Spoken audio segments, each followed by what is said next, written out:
Amen. Sa mapagpalang hapon po sa ating lahat.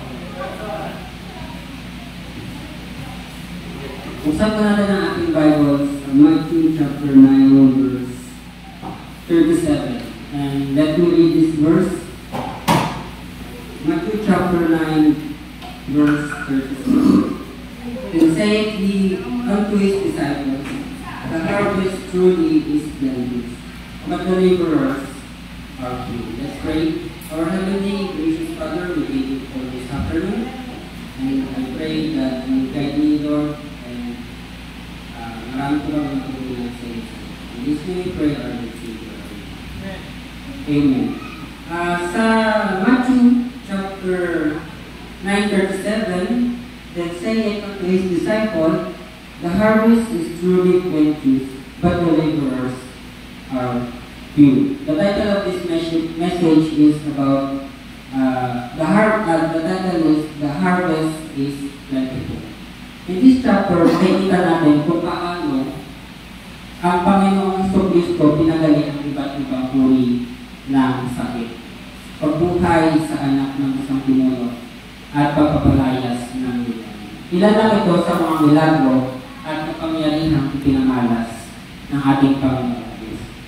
Kaya marami namangha sa Panginoon at sumunod sa Kanya ang napakaraming tao. Mababasa po natin in verse 36 sa Tagalog na makita niya ang napakaraming tao na habag siya sa kanila sapagkat sila'y litong-lito at hindi alam ang gagawin parang mga upang walang pastor. Kaya sinabi niya sa kanyang mga alagad, napakaraming aanihin in verse 37. Katulad sa panahon natin ngayon, napakaraming tao na parang tupang naliligaw at walang pastor. Hirap sa kanilang buhay, hirap sa kanilang mga problema. Ang iba naman, hirap sa kanilang sitwasyon at nabubuhay sa masamang gawa. Pagnanakaw, pagdodroga, pagpatay, at iba pa.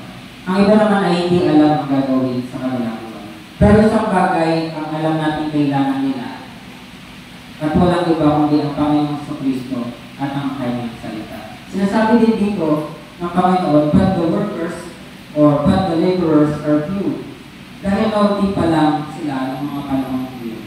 Hindi nalalayo sa panahon natin ngayon, kakaunti na lang ang nagpapatuloy sa pagsunod sa Panginoon. At kakaunti na lang din ang mga nagbabahagi ng salita ng Diyos o yung mga magaan na kung saan magiging sanhi sa pagkamatay ng bawat bahay sa bahay.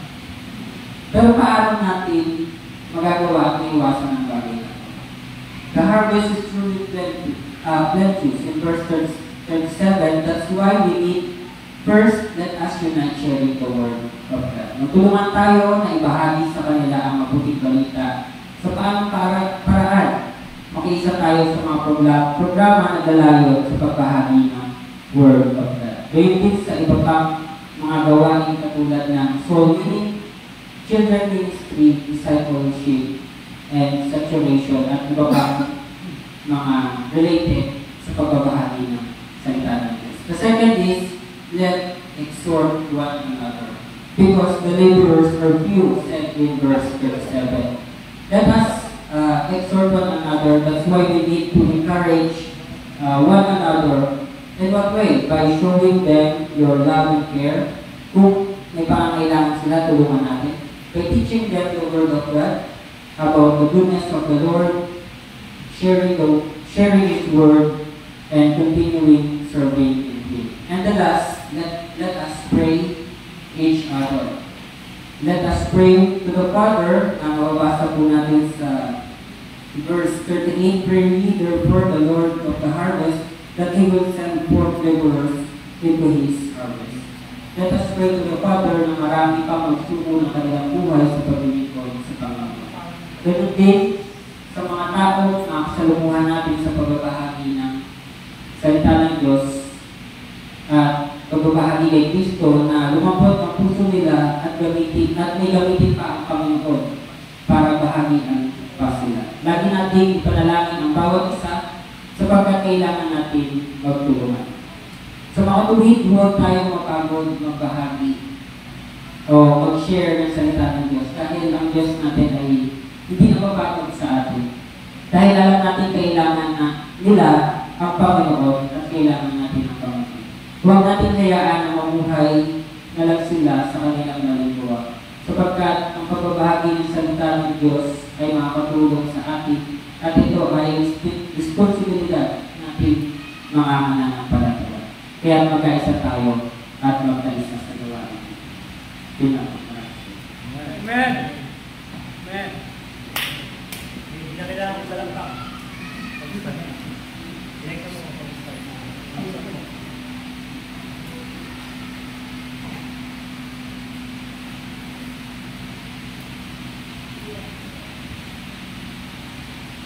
Thank you, Brother Kaibigan.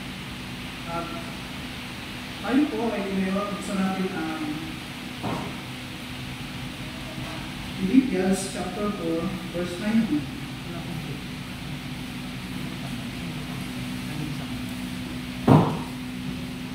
But my God shall supply all your needs according to his riches in the glory by Christ Jesus. Amen.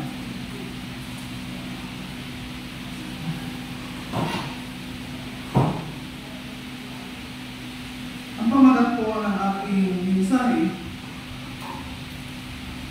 ay mga gawa ng pasasalamat kay Kristo. Acts of thanksgiving in Christ.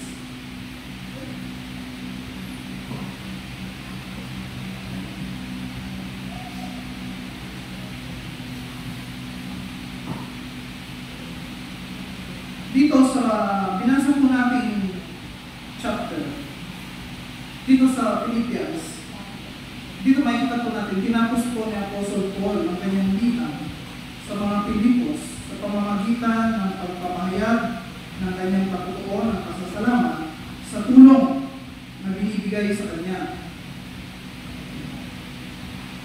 Mga kapatid, sa pananampalataya, papaano po natin may papakita sa Diyos ang pagpapasalamat sa biyayang pagpapala ay ibibigay sa ating buhay.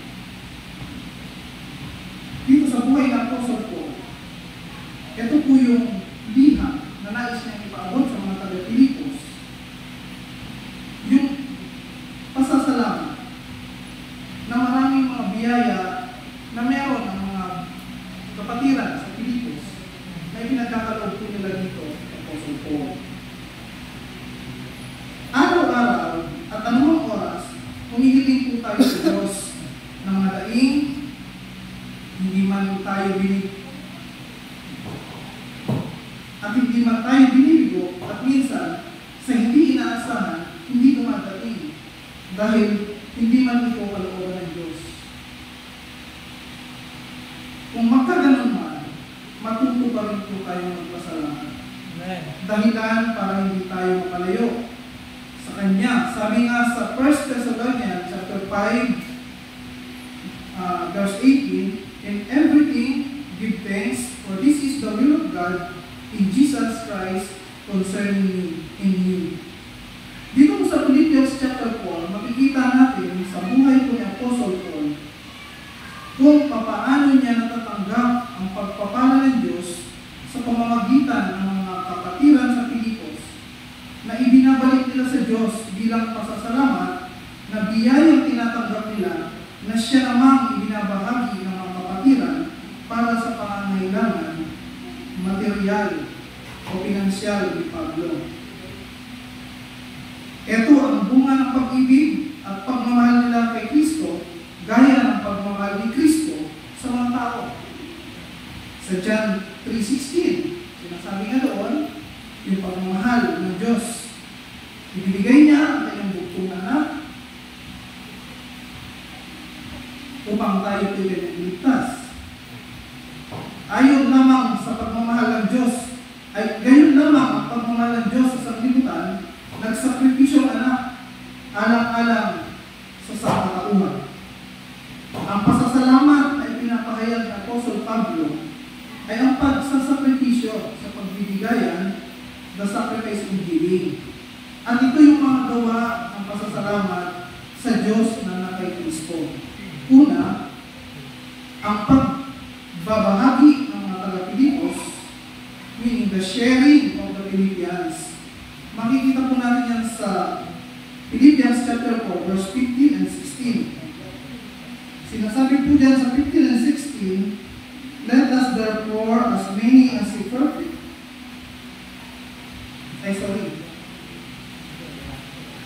15 and 16. Now, ye Philippians, know also that in the beginning of the gospel, when I departed from Macedonia, no church communicated with me as concerning giving and receiving, but ye only. Sinasabi po dyan, nagpapasalamat si Apostle Paul sa mga Pilipos sa pakikiramay nila sa hirap na kanyang naranasan mula nang sila ay naturuan ng salita ng Diyos. Sila lamang ang simbahan na patuloy na sumusuporta sa kanya patungkol sa kanyang pangangailangang pinansyal. Amen. Kahit nung siya ay nasa malayo sa Thessalonica, patuloy silang nagbibigay tulong sa kanya. Amen. Amen. Dito sa verse na ito, ipinapakita na sa gawain ng Diyos, kailangan magkakasama tayo na ibahagi at magbahagi sa gawain maging sa kailangang pinansyal. Pangalawa, ang pagpapadala ng mga taga-Pilipos, the sending of the Philippians. Diyan po sa 17 and 18. Not because I desire a gift, but I desire fruit, that may abound to your account. But I have all and abound. I am full, having received of Epha, produce. Amen. Amen. Amen. Amen.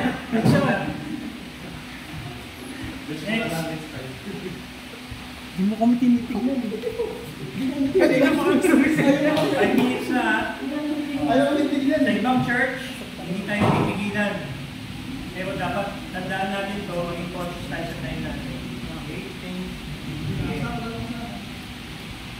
At least,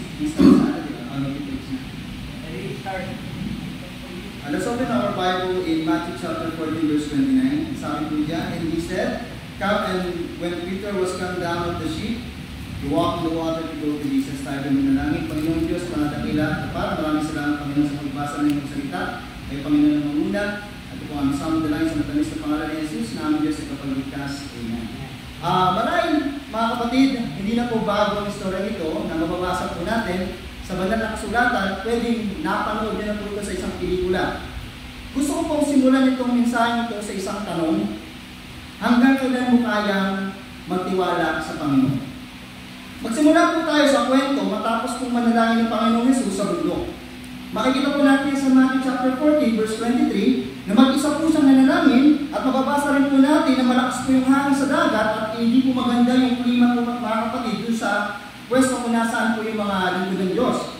Kaya sa ika-4 na bahagi ng gabi, sabihin natin po mga 3 a.m. po noon, nakita po nilang naglalakad ng Panginoong Hesus sa pagitna po ng karagatan. Natakot po yung mga tao dahil bibihira po makakita ng isang taong naglalakad po sa gitna po ng dagat.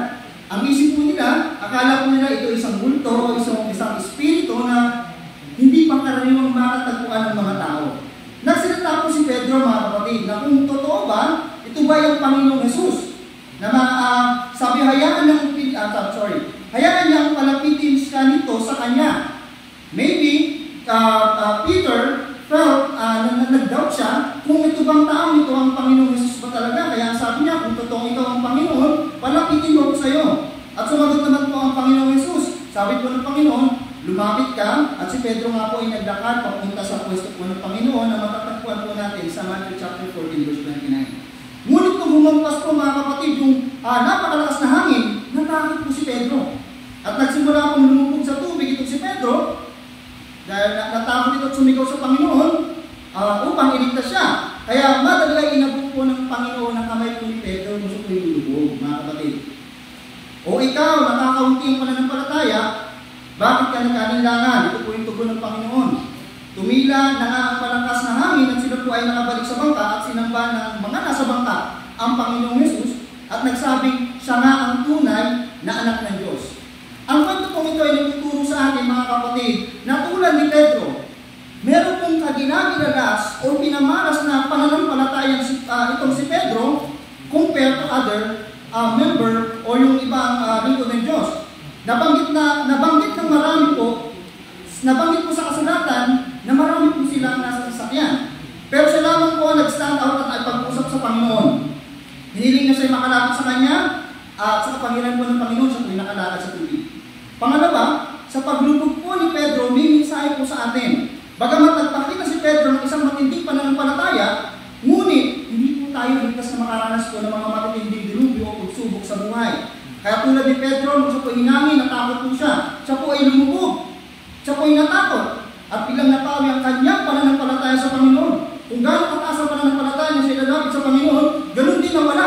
Siya'y pinampas ng hangin, mga kapatid. Sa panalangin po ni Pedro, which is the number 3, mga kapatid, ito po ang mensahe sa atin ng Diyos sa panahon kung tayo po ay magkamali. Nagkakamali po tayo bilang lingkod ng Diyos. Even Peter, even Apostle Paul, at tinitingala po ng ibang mga Kristiyano, akala na po natin hindi sila nagkakamali. Nagkakamali po sila na mga kapalpakan sa buhay. At katulad po ni Pedro, nagkamali po siya. Palpak po siya sa panahon yun. Kasi siya ay lumubog. Napawi ang kanyang pananampalataya. Pero sabi po ng Matthew chapter 14, verse 30, tulad ni Pedro, siya po hindi nagdalawang isip na tumawag sa Panginoong Jesus. Kaya kapatid, kung tayo man ay magkamali, tayo man ay mag-fail sa ating pananampalataya, ay panahon humina po ang ating pananampalataya, tayo po ay huwag mag-atubiling lumapit sa Panginoon, naway magsilbi. Paalala po ito, yung kwento po ni Pedro, na tayo po ay lubusang magtiwala at manampalataya sa kayang gawin po ng Diyos. Kahit mag-overcalculate tayo, mga kapatid, hindi po kaya tugunan yan ang ating pangsariling paniniwala o sarili po nating pagkakaintindi dahil ang Panginoon po ang may kakayahan sa bagay ng mga imposible. Amen. Maraming salamat. Tayo po din na. Amen.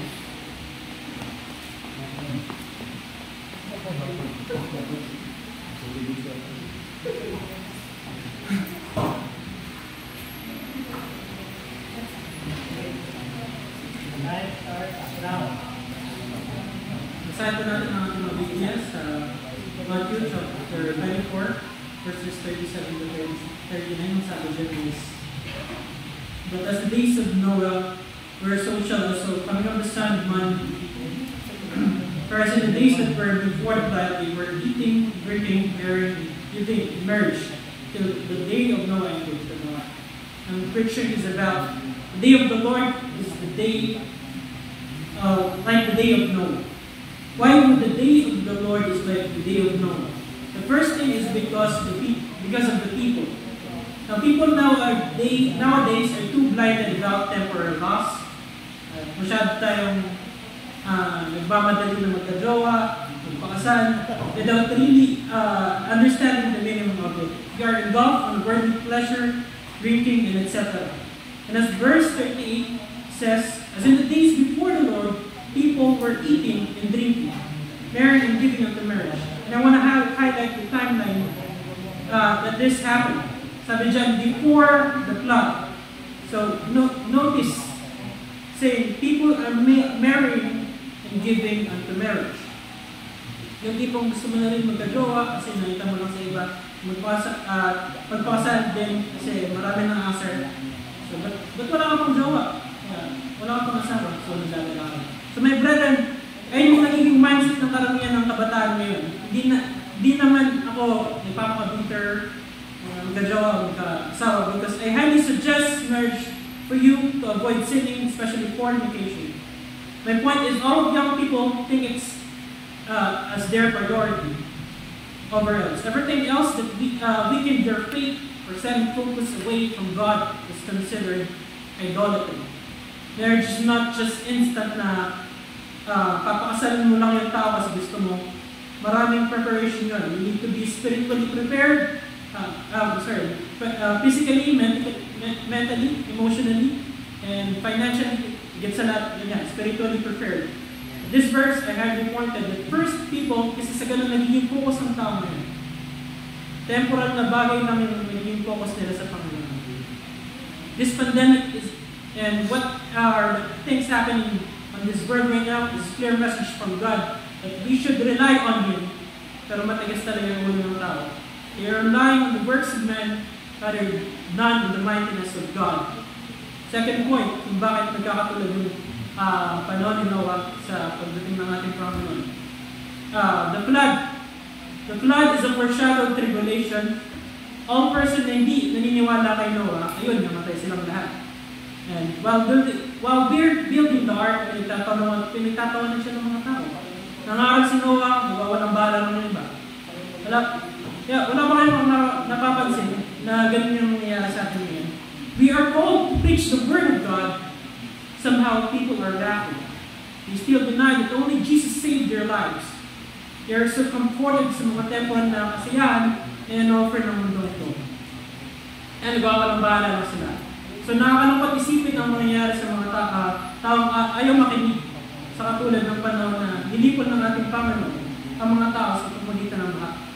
Sa ganun din mangyayari, yung mga taong hindi naniwala sa muling pagdating ng ating Panginoon sa Kristo. Blood is equated as tribulation that will happen. The last thing na pagkakatulad sa panahon ni Noah is yung ark. The ark sa Genesis chapter 7 is salvation for Noah and his family at that time. Noah keep on preaching and giving warning about the flood, and the ark is foreshadowed as the salvation that was given to us by our Lord Jesus Christ. Those who considered and believed sa panahon ni Noah are deemed to be worthy na makapasok sa ark. His family listened on God's warning and fury sa mga masamang gawa ng tao. So yun, nakapasok sila. We, as a believer are deemed to be worthy to enter the kingdom of God, for it is our part on upcoming tribulation. Those who reject the truth about Christ's salvation will not enter the gates of the kingdom, but His people shall be called upon to meet Him. Mga kapatid, like Noah, we must be persistent on preaching the truth of salvation. Dahil napakasaklap na mangyayari sa mga kamag-anak natin na unsaved. And yan nga, sa mga dito na hindi pa nakapag sa ating Panginoon. Now is the time for you to accept Jesus Christ. And for those half-hearted, please accepted Christ. This is the time for you to accept Jesus Christ. Because the only way to get saved is by believing, by having faith to Christ, that He is the only one who will save us. Amen.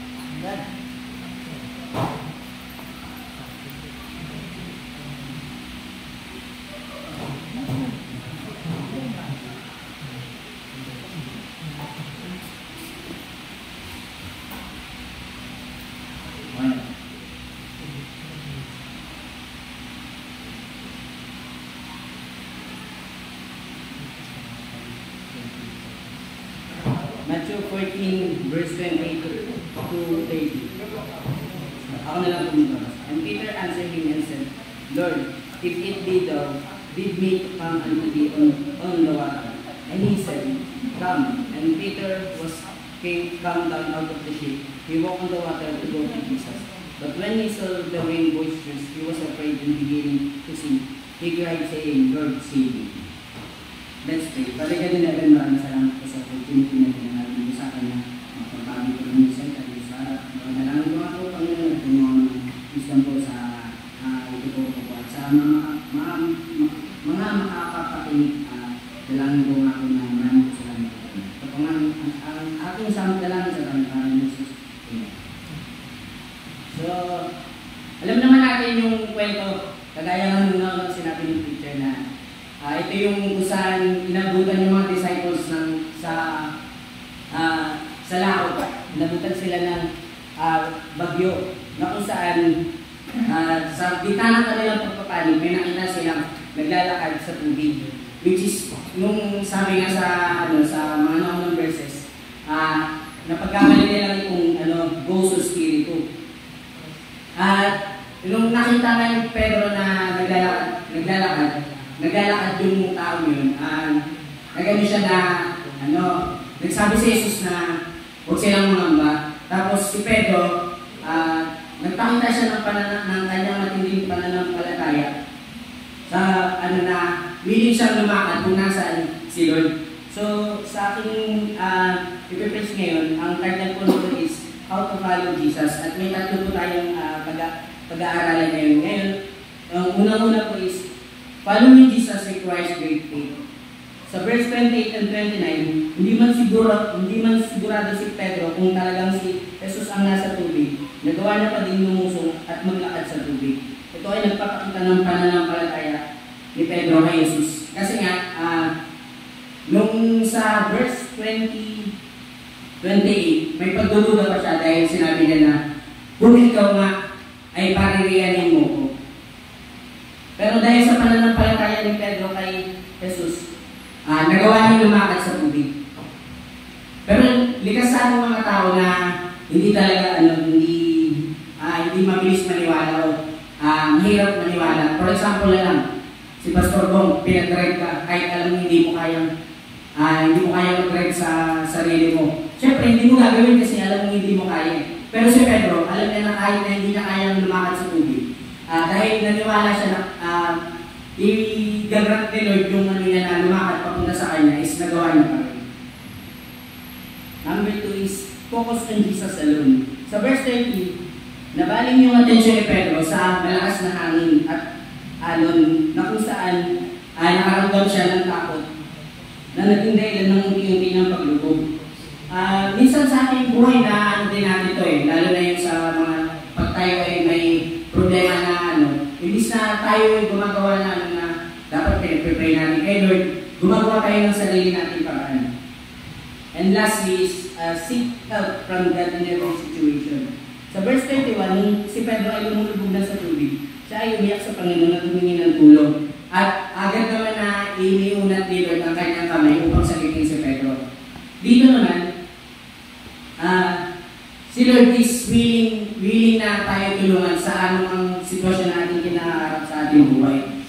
Just pray to Him, always ask His guidance in every way. Yun lang. Amen.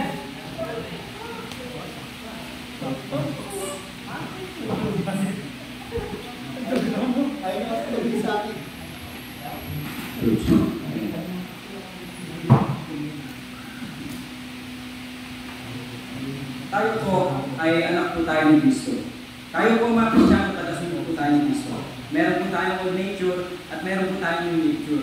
Pero dahil tayo po ay nakakilala sa Diyos, binigyan po tayo ng banal na espiritu at meron na po tayong new nature.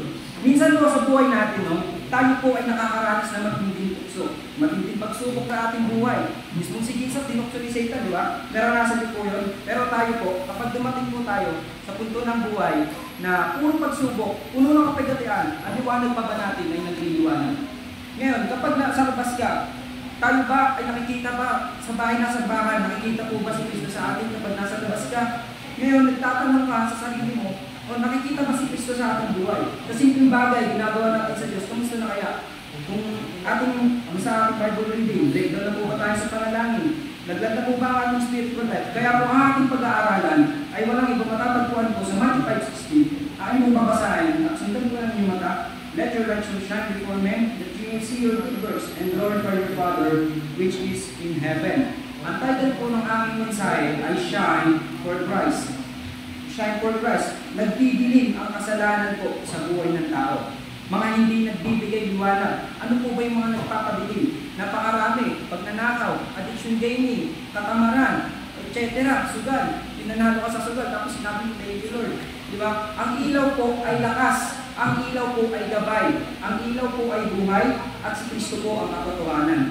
Ngayon, ang sino man po sumampalataya kay Kristo ay ilaw ng sanlibutan. Kapag na Kristo po na ibang iyong pananalita, ibang iyong paniniwala, ang pag-iisip po natin ay hindi pag-iisip ng sanlibutan. Kapag tayo po ay nagmamahal sa Diyos, ay dapat po ay nagbabago tayo. Sabi po sa Acts 4 verse 12, at sa kanino man iba ay walang kaligtasan, sapagkat walang ibang pangalan sa silong ng langit na ibinigay sa mga tao na sulat ng ating kaligtas.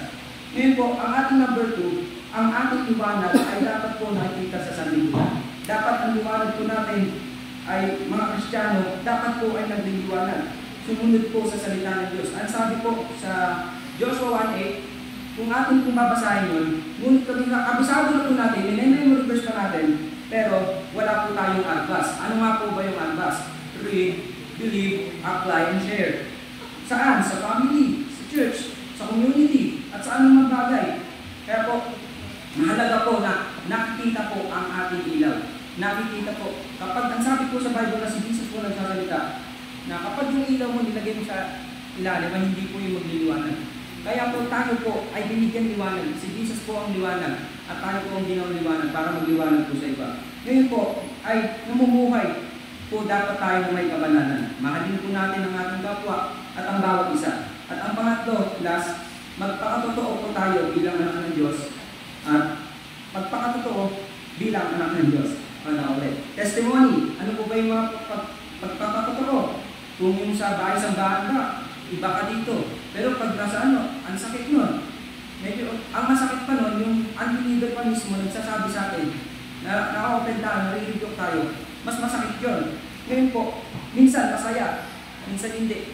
Darating po ang panahon na susubukan po ang ating pananampalataya.